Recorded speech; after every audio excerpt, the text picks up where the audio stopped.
하나님 말씀 신약성경 히브리서 12장 28절에서 13장 17절까지 말씀입니다. 제가 가지고 있는 성경으로는 신약성경 368페이지에 나와 있습니다.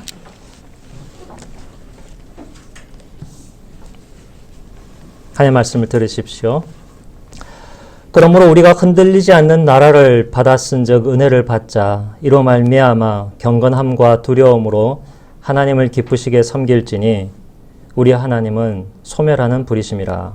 형제 사랑하기를 계속하고 손님 대접하기를 잊지 말라. 이로써 부지 중에 천사들을 대접한 이들이 있었느니라. 너희도 함께 갇힌 것 같이 갇힌 자를 생각하고 너희도 몸을 가졌은즉 학대받는 자를 생각하라. 모든 사람은 결혼을 귀히 여기고 침소를 더럽히지 않게 하라. 음행하는 자들과 간음하는 자들을 하나님이 심판하시리라.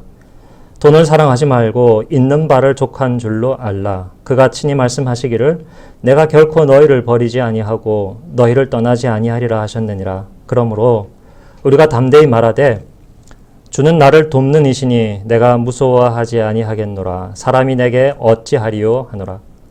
하나님의 말씀을 너희에게 일러주고 너희를 인도하던 자들을 생각하며 그들의 행실의 결말을 주의하여 보고 그들의 믿음을 본받으라. 예수 그리스도는 어제나 오늘이나 영원토록 동일하시니라. 여러 가지 다른 교훈에 끌리지 말라. 마음은 은혜로서 굳게 하며 아름답고 음식으로서 할 것이 아니니 음식으로 말미암아 행한 자는 유익을 얻지 못하였느니라. 우리에게 제단이 있는데 장막에서 섬기는 자들은 그 제단에서 먹을 권한이 없나니 이는 죄를 위한 짐승의 피는 대제사장이 가지고 성소에 들어가고 그 육체는 영문 밖에서 불사름이라. 그러므로 예수도 자기 피로써 백성을 거룩하게 하려고 성문 밖에서 고난을 받으셨느니라. 그러므로 우리도 그의 치욕을 짊어지고 영문 밖으로 그에게 나아가자. 우리가 여기에는 영구한 도성이 없으므로 장차 올 것을 찾나니 그러므로 우리는 예수로 말미암아 항상 찬송의 제사를 하나님께 드리자. 이는 그 이름을 증언하는 입술의 열매니라. 오직 선을 행함과 서로 나누어 주기를 잊지 말라. 하나님이 이 같은 제사를 기뻐하시느니라. 너희를 인도하는 자들에게 순종하고 복종하라. 그들은 너희 영혼을 위하여 경성하기를 자기들이 청산할 자인 것 같이 하느니라. 그들로 하여금 즐거움으로 이것을 하게 하고 근심으로 하게 하지 말라. 그렇지 않으면 너희에게 유익이 없느니라. 아멘. 여러분 구원 받으셨습니까? 그렇다면 구원 그 이후에 어떤 삶을 살아가고 계십니까? 이런 말씀을 드리면 여러분에게 조금 부담이 될지는 모르겠습니다. 나 구원 받았나에 대한 확신을 주관적으로 못하는 분들도 계실 수 있기 때문입니다. 그래서 먼저 구원받은 뒤 어떻게 살아야 되겠다 부담감을 드리기 전에 12장 28절 말씀을 가지고서 어떻게 믿어야 하나 우리가 그것을 어떻게 믿을 수 있는 것인가 도대체 뭘 받았길래 우리더러 구원 이후에 어떻게 살라고 말씀하시는가를 말씀드린 다음에 그 다음에 구원 이후에 우리가 가져야 할 합당한 생활 자세와 예배 자세가 무엇인지에 대해서 말씀드리도록 하겠습니다. 28절 말씀 보시면 우리가 흔들리지 않는 나라를 받았으니 은혜를 받자. 그리하여 경건과 경애로 하나님 마음에 드리는 예배를 드리자. 이렇게 얘기를 하고 있죠. 먼저 전제하고 있는 것은 흔들리지 않는 나라를 받았다라는 것입니다. 나라가 있는데 흔들리는 나라가 있다라는 사실입니다. 어떤 나라는 이 땅이 흔들리죠. 여기서 흔들리는 나라를 말하고 있는 것은 앞에 히브리서 12장 24절서부터 27절까지에 나와 있는 과거 구약 시절에 모세가 이스라엘 백성들이 하나님의 율법을 받았던 바로 그 산 시온 시내산을 가리키고 있는 것입니다. 이스라엘 백성들이 출애굽하면서 광야에서 율법을 받았습니다. 이렇게 돌판을 이렇게 받죠. 돌에다가 십계명을 하나님께서 모세에게 줘서 그것을 받았습니다. 그 십계명을 받는 하나님의 계명을 받는 그 장소가 시내산인데 저는 가보진 않았습니다만 출애굽기 말씀을 보면 19장서부터 24장까지 내용을 쭉 보면 그 산이 어떤 산입니까? 매우 평화로운 산이고 아무나도 갈 수 있는, 쉽게 접근할 수 있는 그런 산입니까? 아니면 흔들리고 동물이라도 함부로 들어오면 돌로 쳐 죽여야 될 만큼 함부로 접근할 수 없는 그런 무서운 산이었습니까? 쉬운 산이었습니까? 아니면 어려운 산이었습니까? 매우 어려운 산이었습니다. 하나님의 말씀을 잘 지키지 않으면 어떻게 된다는 얘기예요? 결단 난다는 겁니다. 심판받는다는 겁니다. 나는 의로운 하나님이기 때문에 죄인은 벌한다라는 사실, 그래서 살려면 이 말씀을 잘 지켜라. 그런 뉘앙스가 강하게 드러나는 것을 공간적인 배경으로 시내산에서 그것을 잘 보여주었습니다. 그래서 모세가 하나님 만났을 때 신발을 벗고 그렇게 절을 해야 했던 것처럼 이스라엘 백성들이 그렇게 해야 했습니다. 그런데 지금 이 히브리서 말씀을 듣고 있는 교회의 성도들이 도착한 산은 어디냐? 시온산이라고 얘기하고 있습니다. 시온산이 그러면은 예루살렘에 가면 시온산이 있죠. 지금은 템플 마운트라 그러는데 과거에는 예루살렘 성전이 있었던 그곳, 그 성전이 위치한 산이 바로 시온산입니다. 그렇다면 이스라엘 백성들 지금 아마도 로마의 교회에 있는 성도들이 이 편지를 받았을 가능성이 매우 큽니다만 그 사람들이 지금 있는 장소가 로마라고 한다면 로마에 있지 왜 그 사람들더러 당신들은 지금 시온산에 있다고 얘기를 하고 있겠습니까? 물리적인 시온산을 얘기하고 있는 것이 아닙니다. 지금 우리가 도착해 있는 곳 역시 시온산인데 예루살렘에 있는 시온산이 아니고 하늘에 있는 시온산을 말합니다. 이 하늘에 있는 시온산은 어떤 산이냐? 거기에는 천만 천사가 있습니다. 히브리서 12장 앞부분 말씀을 보시면 다니엘서나 그러한 내용을 보면 다니엘서에서 하나님을 섬기는 그 천사들이 100만 명이라고 얘기를 하고 있습니다. 또 모세가 율법 줄 때 함께 있었던 천사들이 수만 명이라고 하였고요. 하늘나라에서 천사들이 지금 그렇게 하나님을 옆에서 섬기고 있습니다.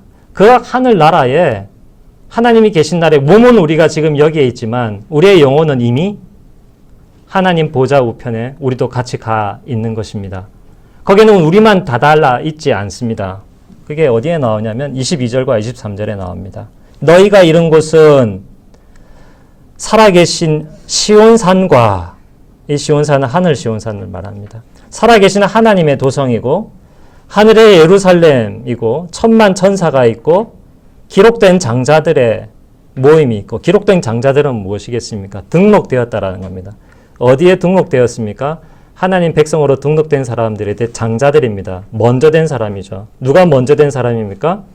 이미 예수 그리스도 안에서 믿음 가운데서 죽은 구약 성도들입니다. 구약 성도들의 지금 그 하늘나라에 있고요. 그곳에는 의인의 영들과 아벨의 피보다 더 나은 것을 말하는 뿌린 피다. 제발 내 원한을 갚아주세요 하는 그 원한만 들어주는 곳이 아니라 내 죄를 용서해주는 죄 용서가 있는 살아있는 완전한 원형의 지성소가 거기에 있죠. 우리가 지금 거기에 가 있다는 것입니다. 우리를 이미 하나님께서 구원해 주셨다라는 그런 사실 여기서 이야기하고 있습니다. 12장 1절 2절을 보시면 특히 12장 2절에 또 어떤 말씀으로 우리가 하나님을 믿고 또 은혜 받게 하시냐 하면은 믿음의 주요 온전케 하시는 주를 바라보고 경주하라고 얘기를 하고 있습니다. 우리가 어떻게 하나님을 믿습니까? 목사 때문에 믿습니까? 아니면 내가 뭘 가지고 싶기 때문에, 혹은 내 인생에 뭔가 풀어야 할 문제가 있고 숙제가 있기 때문에 이거 해결받으려고 그걸 붙잡고 하나님을 믿는 것입니까? 그렇지 않다는 얘기입니다. 우리가 하나님을 믿게 되는 것은 누구를 통해서 믿는 것이냐면 우리 믿음의 창시자요 종결자인 예수 그리스도를 보고서 믿을 수 있게 된다라고 얘기를 하고 있습니다. 여기에 앉아 계신 분들 예수 그리스도를 믿었다면 다 우리 믿음의 창시자인 예수 그리스도를 보고서 우리가 믿게 되는 겁니다. 예수 그리스도가 어떻게 해서 믿음의 창시자가 되었습니까? 히브리서 1장 1절부터 3절 말씀 보면은 이 세상을 누가 만들었죠? 예수 그리스도께서 만드셨죠. 유다서 5절 말씀을 보시면 이스라엘 백성들을 출애굽시키신 이가 누구냐? 예수 그리스도라고 얘기를 하고 있습니다. 고린도전서 10장을 보면 예수 그리스도께서 광야에서 이스라엘 백성들을 지켜주셨습니다. 예수 그리스도가 히브리서 6장 말씀을 보면 14절 어간에 이미 하나님의 안식에 들어가 있습니다. 예수 그리스도를 바라보는 사람들은 예수 그리스도가 믿음을 가지고서 그 믿음의 상급을 하나님으로부터 부활받고 그 영광의 자리에서 얻었기 때문에 그러한 일에 있어서 우리는 예수 그리스도를 바라볼 때 예수 그리스도처럼 우리도 그러한 상급을 받을 수 있다는 사실을 바라보고서 하나님을 믿게 되는 겁니다. 다른 사람을 보고 나중에 말씀드리겠지만 믿을 수도 있겠지만 예수 그리스도가 죽고 부활하고 승천하여 영광에 이른 것을 바라보면서 그분이 우리의 믿음을 만들어냈습니다. 그분 역시도 먼저 믿었죠. 어떻게 믿었습니까? 그리고 어떻게 믿음을 종결지었습니까? 예수님이 마가복음 16장 어간에 보면은 이렇게 얘기하죠. 나의 뜻대로 하지 마시고 하나님의 뜻대로 하시옵소서 하면서 그 믿음을 끝까지 지켰습니다. 처음부터 끝까지 사탄으로부터 시험 받으면서 십자가에 죽으실 때까지 그렇게 믿음을 지켜내셨습니다. 우리가 어떻게 믿을 수 있냐면 예수 그리스도가 자신의 믿음을 종결지었고 완성시켰을 뿐만 아니라 그 예수 그리스도를 바라보는 우리의 믿음까지도 완성시켜 주시고 종결시켜 주신다는 사실입니다. 예수 그리스도를 바라볼 때 우리의 믿음은 싹이 트고 우리의 믿음은 열매를 맺습니다. 예배 자리에 나와서 목사의 설교를 듣지만 그것 자체가 믿음을 만들고 열매 맺게 하는 것이 아니고 예배의 설교를 통하여 우리에게 다가오시는 예수 그리스도가 우리의 마음에 믿음의 싹을 틔우고 그 믿음의 열매를 맺는 것입니다. 주중에 우리가 묵상했듯이 마가복음 4장에 보면은 우리가 모르는 사이에 자라는 그 씨의 비유가 나오지 않습니까? 그 집에서 여러분 베란다에 식물을 키우시면 이 아이가 어느새 나도 모르게 쑥쑥 자라는 것을 볼 수 있잖아요. 마당에 비가 오면 여름에 특히 나무가 쑥쑥 자라고 풀 자라는 거 무섭게 자라지 않습니까? 그렇죠? 알지도 못한 사이에 이렇게 자랍니다. 우리가 예수 그리스도가 나에게 언제 씨를 뿌려주는지 잘 미처 모릅니다. 그런데 언제 이 씨가 자라났는지도 어떻게 열매 맺었는지도 우리가 그 시점에서는 모르는데 그런데 언제 압니까? 1년 지나고 5년 지나고 10년 지나고 20년 지나고 하나님 나라 갈 때 분명하게 드러나는 거죠. 저 개인적으로 치면 믿음 안에서 결혼했고 또 믿음 안에서 또 자녀를 낳았고 길렀고 또 믿음 안에서 성도님 여러분들을 만나게 되었고 또 믿음 안에서 예전에는 자유롭지 못하고 해방되지 못했던 죄에서 자유롭고 해방되고 예전에는 몰랐던 거룩함과 평강과 기쁨이 이렇게 돌아보니까 이렇게 있는 거죠. 이게 내가 한 게 아니구나. 믿음의 창시자요 종결자인 예수 그리스도가 주신 거구나. 그 예수 그리스도가 계신 하늘 보좌로 우리는 나아갑니다. 그런데 모세 때는 땅을 진동시키면서 그렇게 이 말씀을 지키지 않으면 멸망 심판받을 것을 그랬기 때문에 예수님께 하나님께로 나올 것을 말씀했다면 이제는 하늘 성소에서 예수 그리스도께서 무엇을 우리에게 선포하시냐면 이것 안 지키면 벌받아가 아니라 내가 너희의 죄를 위하여 내가 십자가에 못 박힘으로 너희의 죄를 용서해 주었으니 나를 믿으면 구원받는다라는 그러한 말씀을 하는 겁니다. 너에게는 의가 없고 너가 쌓아야 할 공로가 없이 그거는 내 아들 예수를 통하여 다 해결했으니 예수를 믿고 나에게로 오라. 한 번만 시내산에 갈 수 있는 것이 아니라 너희는 아무 제한도 없이 자유롭게 기쁘게 나에게로 얼마든지 나올 수 있다. 그 차이가 시온산과 시내산의 차이입니다. 한번 땅을 진동시켰는데 이 시온산에서 선포되는 율법이 아닌 하나님의 예수 그리스도의 복음을 받지 않는 사람들은 어떻게 됩니까? 옛날 시온산에서 율법을 지키지 않음으로써 멸망했던 사람들보다 멸망의 심판의 강도와 정도는 훨씬 더 센 걸 받습니다. 예수 그리스도의 죄 사해 주시는 거저 주시는 은혜의 복음을 받아들이지 않으면 이 다음에 어떤 일들이 나타나냐면 한번 땅이 흔들리고 하늘이 흔들린다고 하는 겁니다. 요한계시록에서 구약에서 하박국이나 요한계시록에서 얘기하고 있는 땅이 흔들리고 하늘이 흔들린다는 것은 땅과 하늘이 변하는 것을 말합니다. 이것이 완전히 사라질 수도 있고 완전히 우리가 모르게 변화되는 겁니다. 하나님께서 처음 만드신 창조의 세계, 이 지구와 온 세상이 예수 그리스도 재림하실 때는 흔들리고 그 기본이 변화하게 됩니다. 그때에는 기존에 있던 것들은 완전히 사라 없어지거나 혹은 완전히 변화되는 건데 그럼에도 불구하고 계속 영구하게 남는 것은 무엇이냐? 영구한 도성, 흔들리지 않는 나라입니다. 28절에 나오는. 우리가 지금 이 발 딛고 살아가는 이 땅은 언젠가는 다 바뀌고 혹은 없어질 수 있는 것인데 우리가 지금부터 받아 누리고 있는 하나님의 나라는 그렇게 말세 때에 땅과 하늘이 다 진동하고 흔들려도 변하지 않고 계속 우리의 것으로 남게 된다는 사실. 이것을 우리가 받은 거죠. 이것을 예수 그리스도 안에서 우리가 듣고 그것을 받아 누리고 완전히 소유하게 됩니다. 이렇게 되었으니 지금 28절, 12장 28절에서 무엇을 얘기하냐면 두 가지를 얘기합니다. 하나는 은혜를 받자 하는 얘기고요. 두 번째는 하나님 받으실 만한 예배를 드리자라는 겁니다. 제가 말씀드리는 것은 이 순서지에 번역한 것으로 보면 잘 더 보실 수 있습니다. 은혜를 받자, 은혜를 받아야 우리가 감사하며 하나님을 예배할 수 있는 겁니다. 은혜 받는 것은 아까 제가 말씀드린 것처럼 예수 그리스도에게로 나아가십시오. 그러면 예수 그리스도께서 은혜를 주십니다.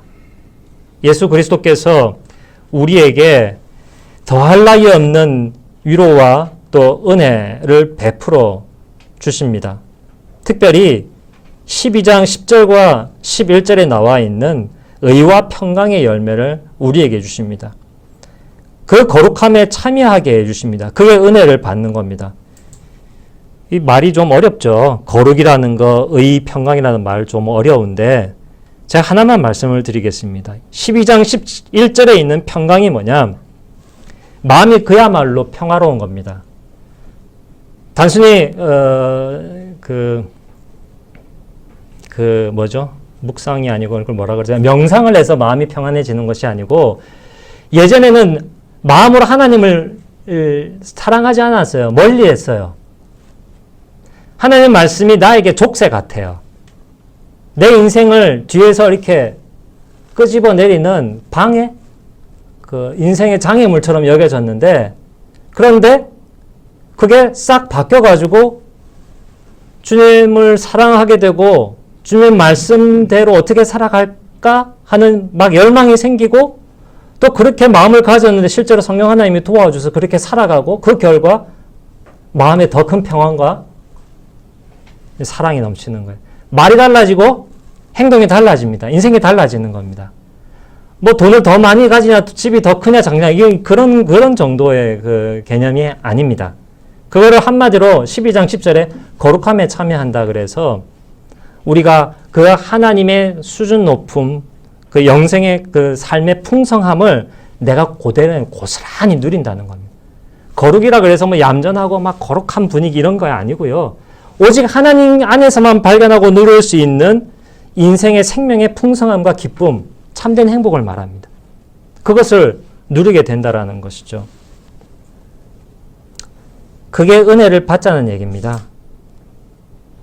예수 그리스도에게 나가면은 그 은혜가 우리에게 주어집니다.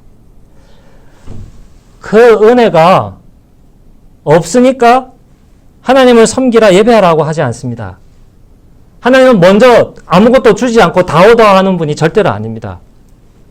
컵이 있고 물이 있는데 이 컵에 물이 흘러 넘치도록 하나님이 이 그러한 은혜를 계속 부어서 흘러 넘쳐서 너무 좋으니까 하나님께 어떻게 내가 감사할 수 있을까? 어떻게 내가 하나님을 예배할 수 있을까? 그 예배도 그냥 내 본익을 아니면 내 기준이 아니고 하나님이 기쁘게 받을 만한 예배를 드리는 겁니다. 어떻게 그렇게 하나님을 예배할 수 있을까라는 마음이 막 차고 넘쳐서 하나님이 조금이라도 이렇게 힌트만 주시면 그걸 하는 거죠.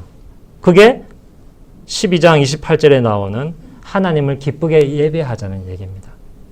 이게 제가 여러분에게 오늘 말씀드리려고 하였던 믿음이고 구원받음입니다.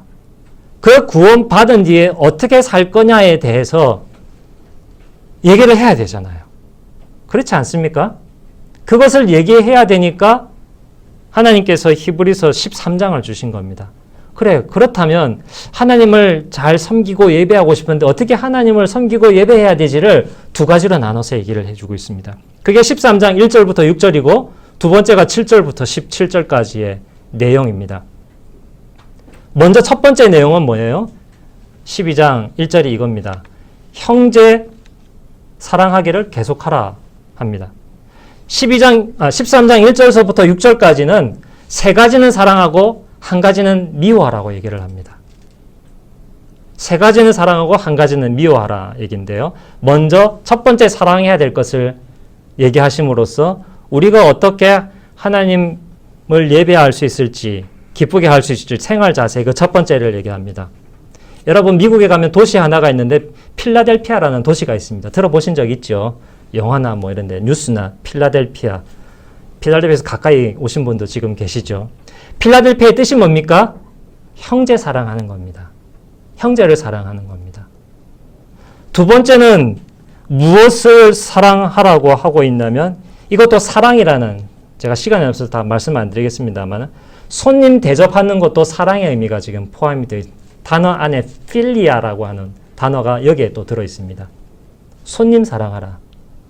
그 다음 세 번째 사랑해야 될 것은 굳이 사랑하라고 말 안 해도 되니까 나와 있습니다. 4절입니다. 결혼을 존귀하게 여겨라. 배우자를 사랑하라고 얘기를 하고 있습니다. 근데 한 가지 사랑하지 말아야 될 것. 이것도 아필리아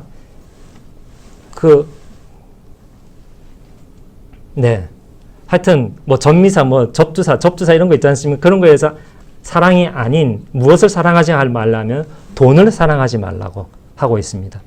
그래서 구원받고 은혜가 넘치는 사람들은 생활 자세를 어떻게 해야 되냐? 세 가지를 사랑하고 한 가지를 미워하는 것을 얘기하고 있습니다. 형제 사랑을 히브리서에서는 두 가지를 얘기를 합니다. 첫 번째 형제 사랑은 뭐냐면 히브리서 3장과 히브리서 4장을 보시게 되면은 잘 나와 있는 내용입니다. 3장 12절부터 13절 한번 같이 읽어보겠습니다. 히브리서 조금 앞으로 넘어가겠습니다. 3장 13절 14절 같이 읽겠습니다. 시작. 오늘이라 일컫는 동안에 매일 피차 권면하여 너희 중에 누구든지 죄의 유혹으로 완고하게 되지 않도록 하라. 우리가 시작할 때에 확신한 것을 끝까지 견고히 잡고 있으면 그리스도와 함께 참여한 자가 되리라. 보십시오. 권면한다. 누구든지 죄의 유혹에 빠져 마음이 딱딱해지지 않도록 하여서 함께 견고히 잡고 있으면서 그리스도와 함께 안식에 참여하도록 도우라는 얘기입니다. 이게 형제 사랑입니다. 4장 1절을 같이 읽어보겠습니다. 그러므로 우리는 두려워할지니 그의 안식에 들어갈 약속이 남아 있을지라도 너희 중에는 혹 이르지 못할 자가 있을까 함이라. 우리가 하나님 주시는 안식과 복을 누리는데 옆에 있는 형제들이 중에 혹시라도 그것을 못 받는 사람이 있으면 어떡하지? 그래서 어떻게 해요? 히브리서 10장 23절로 넘어가겠습니다. 히브리서 10장 23절 소망을 움직이지 말고 굳게 잡고 서로 돌아보아 사랑과 선행을 격려하며 모이기를 열심히 하라. 네, 일단 봐야 되니까, 일단 같이 밥 먹고 사귀어야 되니까, 일단 함께 예배에 드려야 되니까, 일단 봐야 그 사람이 믿음 안에 있는지 하나님 주신 복을 누리는지 아닌지 알 수 있죠. 내 복만 챙기지 말고 사랑하는 형제 자매가 하나님 주시는 복과 구원을 잘 누릴 수 있도록 잘 챙겨줘라. 이게 형제 사랑입니다. 두 번째 히브리서에서 예언한 형제 사랑은 히브리서 13장 16절을 같이 읽어보겠습니다. 13장 16절입니다. 시작. 오직 선을 행함과 서로 나누어 주기를 잊지 말라. 하나님은 이 같은 제사를 기뻐하시느니라. 나눠주기를 무시하지 말아라 하고 얘기를 하고 있습니다. 여기서 나눠주는 것은 우리가 교회에서 흔히 들음직한 코이노니아입니다. 콘 해서 같이 함께 공유한다 이런 개념입니다. 고린도후서 8장과 9장에 보면 헌금이 이야기가 많이 나옵니다. 헌금을 여러 가지 단어로 얘기합니다. 은혜라는 말로 표현하기도 하고 이 코이노니아라는 말로 표현하기도 하고 여러 가지 단어로 표현하기도 하는데 형제 사랑의 두 번째 방법은 무엇이냐면 고린도후서 8장과 9장에 나와 있고 지금 읽으신 히브리서 13장 16절에 나온 것과 같습니다. 무엇이에요? 생활을 도와주는 겁니다. 경제 생활을 도와주는 겁니다. 공산주의 하자는 얘기가 아닙니다. 교회 다니는 사람은 교회에 오면 예배 시간에 뭘 드리죠? 뭘 드리는 게 있습니다. 헌금을 드리지 않습니까? 그 헌금을 가지고 형제가 이웃이 어려운 처에 있으면 그것을 돕는 겁니다. 그래서 남는 자는, 부여한 자는 그 헌금을 통하여 드리고 모자란 자는 그 헌금을 이 사람은 드리는 겁니까? 받는 겁니까? 받는 겁니다. 그것을 받아서 서로 평균하게 하는 겁니다. 그것이 형제 사랑입니다. 성경에 헌금에 관한 얘기가 적을까요? 많을까요? 많이 있습니다. 11조 등등 포함하여서.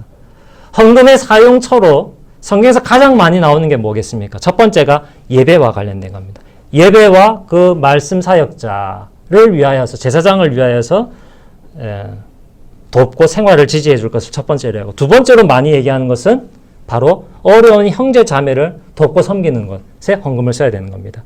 성경에 나온 빈도로 기준을 하면 헌금의 사용처 1번 예배와 직분의 유지고 2번 형제 사랑하는.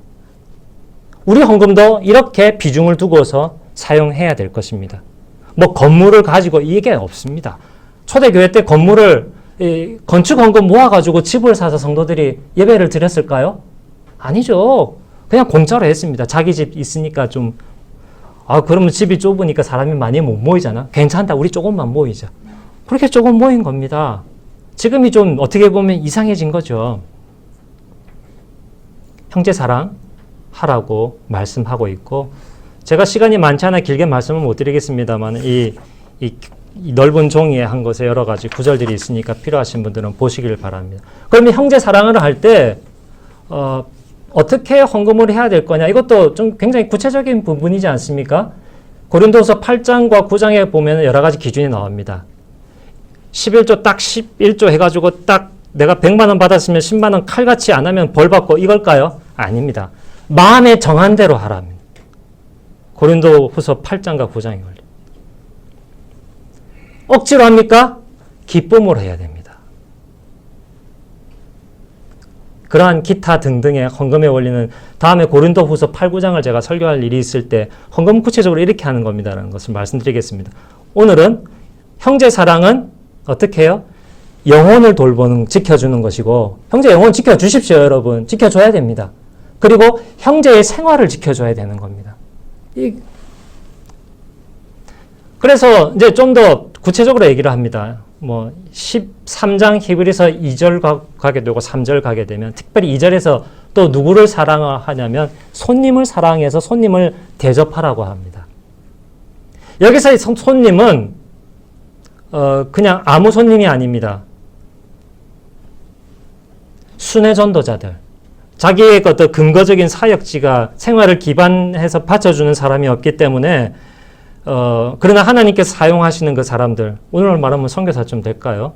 아니면 전혀 사례를 받지 못하고 일하는 어렵게 살아가고 있는 뭐 시골 농어촌 교회나 혹은 미자립 교회 정도 될까요? 섬기라는 것입니다.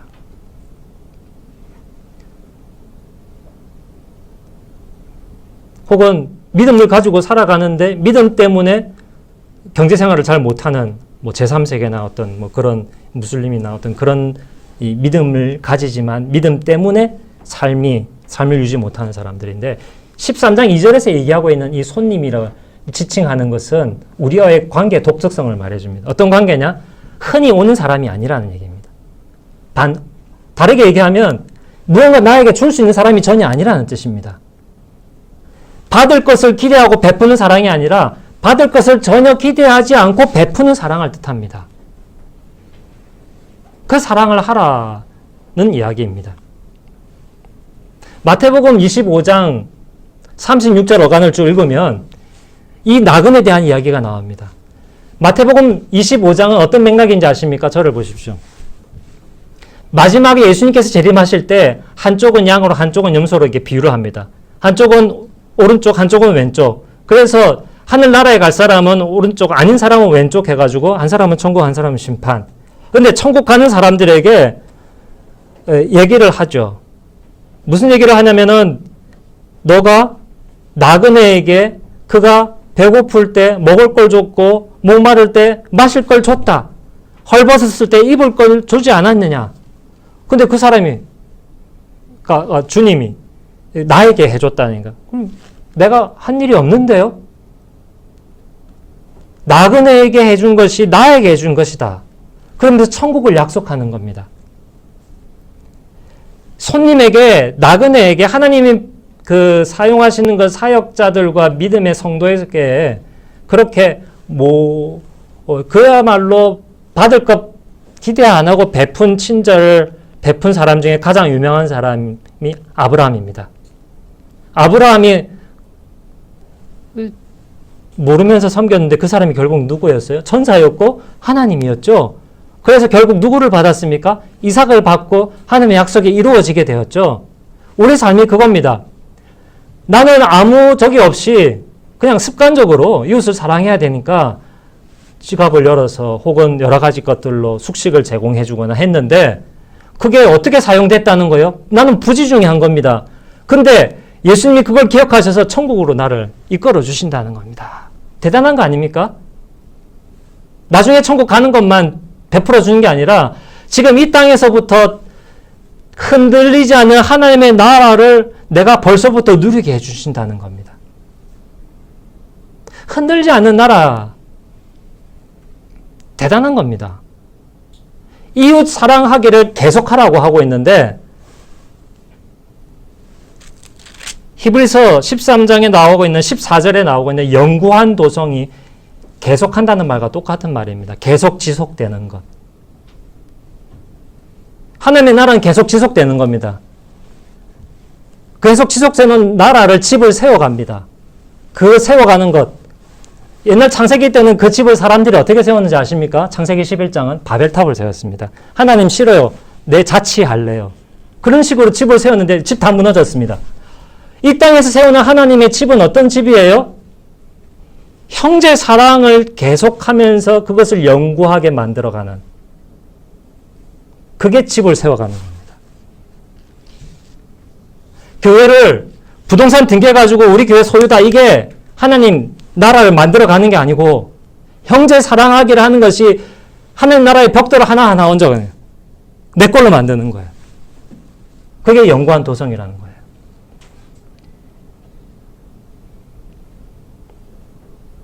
그래서 히브리서 13장 3절에서는 너희가 몸 안에 있지 않느냐. 그게 몸은 예수 그리스도를 뜻합니다. 예수 그리스도 한 몸이지 않느냐. 여러분 이 손가락 끝이 가시에 찔리면 아프죠. 그런데 어떤 성도가 믿음 때문에 감옥에 갇혔거나 혹은 박해를 받는다.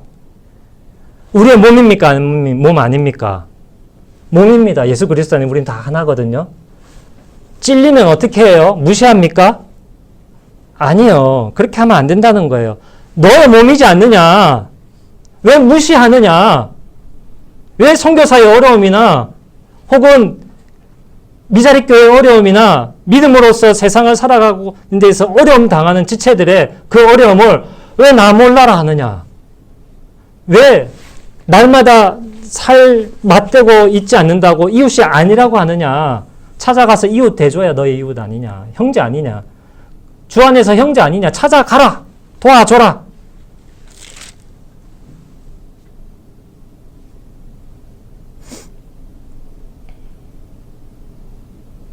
두 번째로 사랑하라는 것은 아내, 남편 사랑하라고 하는 것입니다.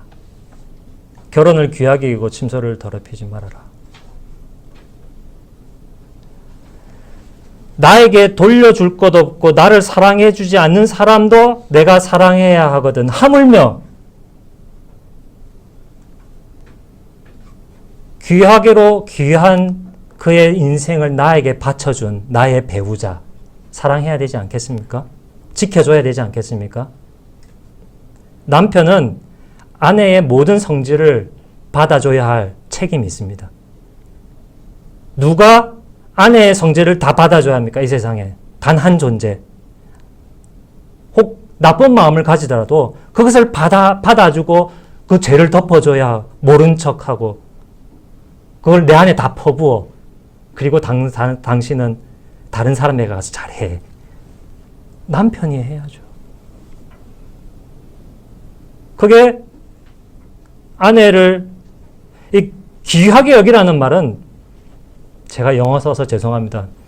precious. 정말 값지게 지켜나가라는 겁니다. 값지게 주어진 그를 정말 값지게 대우하라는 겁니다. 그래서요. 잠자리를 의무적으로 가져야 된다 이렇게 얘기하면 정말 정신 나간 사람입니다. 성경 한 부분만 보고서 정말로 그렇게 자기를 사랑하는 배우자를 위하여 자기 몸을 주고 싶은 마음이 철철 차고 넘치는 그런 잠자리가 돼야 그 거룩하고 기쁜 잠자리가 되는 겁니다. 성의 상품화되어서 자기 욕심만 채우려고 하는데 우리의 죄된 요소가 있지만 무엇이 옳은 것인지 그 역은 정말 비참한 것이죠. 부부의 잠자리를 깨워버리면 다 깨어져 버리는 겁니다. 그러한 것들이. 그런데 그 다음으로 사랑하지 말 것을 하나 얘기하면서 이것 해결해야 세 가지를 사랑할 수 있다고 얘기합니다. 이것 사랑하지 않아야 형제 사랑하고 손님 사랑하고 배우자 사랑할 수 있다고 얘기합니다. 무엇을 사랑하지 않아야 그렇게 됩니까? 돈을 사랑하지 말아야 됩니다. 5절을 직역하면 돈을 사랑하는 생활 방식을 고수하지 말라는 얘기입니다. 돈을 사랑하면 형제 사랑할 수 없습니다. 돈을 사랑하면 아내 사랑할, 남편 사랑할 수 없습니다. 돈이 더 사랑스러우니까. 돈이 더 사랑스러우면 나에게 무언가 경제적인 것 혹은 뭐 도움 조금이라도 줄 수 없는 사람 사랑할 수 있습니까? 사랑할 수 없습니다. 돈을 사랑한다는 것이 무엇일까요? 말을 바꾸자면 마태복음 6장 24절 하나님과 재물을 겸하여 섬기는 것이 돈을 사랑하는 겁니다. 나는 하나님도 섬기고 돈도 섬길래. 나는 하나님도 섬기고 직업도 섬길래. 근데 주인은 하나밖에 없는 거예요. 주인이 두 개면 반드시 하나님이 아니고 이게 주인입니다. 하나님을 섬기고 나는 하나님을 섬긴다 하면 남은 것들은 그 안에서 사용되고 그것을 위하여 다 이용되는 것이죠. 누가복음 12장 21절 이기적으로 자기를 위하여 재물을 쌓아놓고 가난한 사람들에게 베풀지 않는 것이 누가복음 11장 21절에 그것이 돈을 사랑하는 거라고 했습니다. 말을 바꾸어서 누가복음 12장 21절 어간에서 얘기하고 있는 그 돈을 사랑함은 무엇이냐면 하나님을 의지하지 않고 돈을 의지하는 겁니다. 하나님을 의지하지 않고 돈을 의지하기 때문에 계속 쌓아놓고 나눌 수가 없는 것이죠. 돈을 사랑하는 생활 태도와 습관을 버려라. 이게 생활 자세입니다. 예배 자세는 제가 시간상 말씀을 못 드리겠고 퉁쳐가지고 예배 자세와 통전적인 삶에 대해서 말씀드리겠습니다. 15절과 16절 아닙니다. 이것만은 말씀을 드려야 되겠습니다. 저를 한번 다시 보십시오. 생활 자세 세 가지 사랑할 것, 한 가지 사랑하지 말아야 될 것 말씀드렸는데 이거 생활 자세입니다. 구원받는 사람이, 믿는 사람이 이렇게 살아야 됩니다. 하나는, 두 번째는 예배 자세를 말씀하고 있는데 어떻게 하나님을 예배할 것인지 7절과 17절에서 감싸면서 얘기하고 있습니다. 7절과 17절에서는 아니 하나님 예배인데 이상한 얘기가 나옵니다. 지도자를 본받고 순종하라고 얘기하고 있습니다.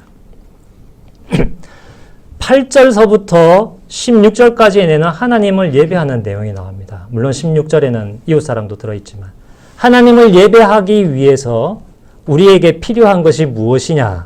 히브리서 13장 6, 7절과 17절에서 강조하는 것은 지도자들이랍니다. 신앙의 지도자. 17장 7절에서 이야기하고 있는 지도자의 삶의 종결을, 결말을 보고 믿고 배우라라고 이야기하고 있죠. 여기에서 17장 7절에 나오는 이 교회의 지도자는 현재의 지도자가 아니라 이전에 있었던 지도자들입니다. 적어도 돌아가신 분들입니다. 적어도 그 가르쳐준 말씀대로 그의 삶이 그대로 살았다. 순교자일 수도 있고 아닐 수도 있습니다. 정말로 그들이 말했던 대로 믿었던 대로 그의 삶의 증거들을 누가 봅니까? 우리가 보죠. 기록들이 있죠. 그들을 바라보면서 그들의 어깨 위에서 하나님을 믿고 하나님 섬기고 하나님 즐기면서 살라라는 겁니다. 그게 하나님 예배하는 겁니다. 그리고 13장 17절에서 얘기하고 있는 지도자는 현재의 지도자들입니다.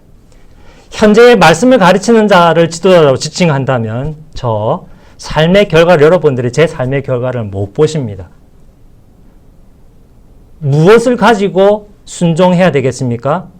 여러분이 집을 사든지 전세를 얻든지 이사를 가든지 결혼을 하든지 취직을 하든지 기타 등등 교회 재정을 어떻게 쓰든지 제가 지시한다고 따르십시오. 이게 그런 차원이 아닙니다. 그럼 여러분들이 알아서 하셔야죠. 하나님의 말씀을 통하여 우리가 믿어야 할 하나님 누구이고 하나님이 그래서 어떻게 살라라고 성경에서 얘기하는 것을 가르치면 이것을 순종하라는 것입니다. 그렇게 해서 어떻게 하는 것입니까? 13절과 15절에서 얘기를 합니다. 하나님 예배하는 방법. 영문 밖으로 나아가 그리스도에게로 이르라. 예수 그리스도는요, 죄송합니다. 나와바리 안에 갇혀있지 않고 어디로 나갔습니까? 예루살렘 성 바깥으로 나아가서 십자가를 짊어졌습니다. 예수 그리스도께서 나아가신 그곳은 하나님을 예배하고 모두 다 하나님 알고 인정하는 세상이 아니었습니다. 예수님이 십자가에 못 박히신 그 성 바깥은 하나님을 미워하고 하나님 아들 예수 그리스도를 못 박는 그 세상이었습니다. 데가볼리 지역과 수많은 사마리아 지역을 예수님 쭉 돌아다니면서 먼저 유대인들에게 전했지만 그러나 부르시기로 예비하신 이방 사람들, 우리 기준으로 치면 아직 예수님을 믿지 않는 세상 속으로 나아가서 우리도 살라라고 명령하고 계시는 겁니다. 우리의 예배의 자리가 어디가 되어야 되냐? 13장 15절에 찬미의 제사를 예수 그리스도 안에서 드리는 이 예전적인 예배의 이 자리뿐만이 아니라 우리가 드려야 예배의 삶의 자리는 어디라고요? 이 자리뿐만 아니라 영문 밖. 영문은 진영입니다. 캠핑하는 캠핑 사이트가 있지 않습니까? 이스라엘 백성들 광야에 그 캠핑 사이트 혹은 여기 성문 밖이라고 그래서 예루살렘 성 밖 세상으로 나아가서 형제 사랑하고 이웃 사랑하고 받을 것 기대하지 말고 사랑하고 섬기면서 거룩하게 하나님과 교제하며 살라. 그것이 하나님을 예배하는 것입니다.